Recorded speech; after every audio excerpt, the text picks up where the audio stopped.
Hello guys, আসসালামু আলাইকুম। আশা করি সকলে ভালো আছেন। তো আজকে আবার আপনাদের মাঝে চলে এসেছি নতুন একটি মিনি ব্লগ নিয়ে। তো আজকের এই মিনি ব্লগে আমি আপনাদেরকে দেখানোর চেষ্টা করব। এই যে দেখতে পাচ্ছেন, এখানে কিন্তু রয়েছে কাঁঠাল গাছের চারা। তো এই চারাগুলো কিন্তু আপনারা দেখে কিন্তু অলরেডি কিন্তু চিনে ফেলেছেন।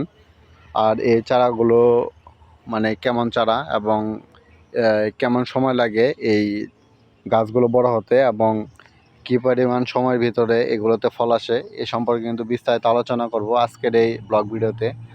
তো বন্ধুরা, যারা আমার চ্যানেলের নতুন সদস্য রয়েছেন, আমার চ্যানেলটিকে অবশ্যই সাবস্ক্রাইব করে যাবেন, কারণ এরকম নতুন ধরনের ব্লগ ভিডিও কিন্তু আমি প্রতিনিয়ত নিয়ে হাজির হয়ে যাই।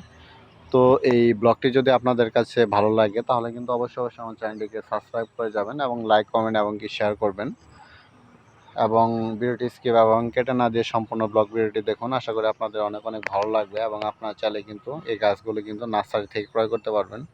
তো আজকে চলে এসেছি কিন্তু একটি নার্সারিতে। তো নার্সারির ভিতরে কিন্তু এই গাছগুলো কিন্তু এখানে কিন্তু সারিবদ্ধভাবে কিন্তু রোপণ করে রেখেছে এবং কি এই গাছগুলো কিন্তু টবের ভিতরে কিন্তু রোপণ করে রেখেছে যাতে তারা এই গাছগুলো বিক্রয় করতে পারে। তো এগুলো কিন্তু উন্নত বীজ থেকে কিন্তু তৈরি করা হয়েছে এবং এই গাছগুলো কিন্তু অল্প বয়সে কিন্তু এই গাছগুলোতে কিন্তু ফল আসে। তো আপনারা যদি চান তাহলে কিন্তু এই গাছগুলো কিন্তু আপনারা ক্রয় করতে পারেন। আপনারা ক্রয় করে কিন্তু এই গাছগুলো কিন্তু আপনাদের বাড়ির আশেপাশে এবং বসত বাড়ির আশেপাশে এবং বিভিন্ন জায়গায় কিন্তু চাইলে রোপণ করতে পারেন। যদি চান তাহলে কিন্তু একটি কাঁঠাল গাছের বাগানও তৈরি করতে পারেন।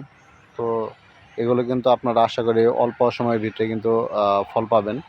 তো যারা আমার এই ব্লগটি দেখছেন তারা কিন্তু অবশ্যই আমার চ্যানেলটিকে সাবস্ক্রাইব করে যাবেন।